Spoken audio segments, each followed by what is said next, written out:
Then he went on to say that you had a bunch of people that worked for your drug operation during that time, and he names Mob James, his brother Buntry, okay, rest in peace, Trevon Lane, yeah, and a guy named Flip. yeah. You know who Flip is? No, Flip. Okay. Flip is a guy, had a barbershop in Compton. If anybody that ever listened to FG, y'all heard FG talked about him. FG was real cool. But these are Compton dudes. These are Paru blood dudes from Compton. And know who they are. They were all in the game a little bit. Everybody anyone know anything about James. James ain't never been a drug dealer.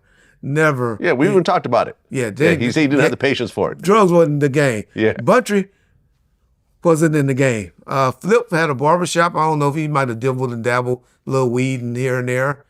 And who was the other person? Trevon. Trevon Lane. Trevon, nothing. But in the 90s, from 92 on until, about 2005, 2006, it would have been crazy for Suge Knight or anybody associated to Suge Knight to be involved in the drug game. Because you had Interscope, Time Warner, and all of them would have gave him $1 million checks just for bringing one act to him. Y'all saw how hard it was for Suge to put out an act. It took an act of God for him to put out a record back in the 90s, if y'all know anything about Suge, compared to what Master P and Mac 10 and people like that, well, or what's that boy name? That used to be with Mac 10. Well, Mac 10, that's what I meant. How they started just throwing stuff out.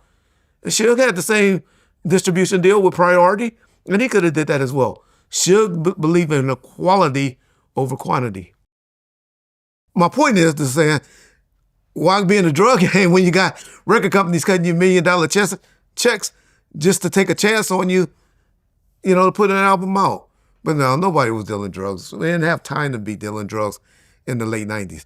What Suge or what anybody did to get to that point, 88, 89, 90, I can't say. But 92, been the stupidest thing in the world for Suge to have any drugs in his possession other than maybe some marijuana.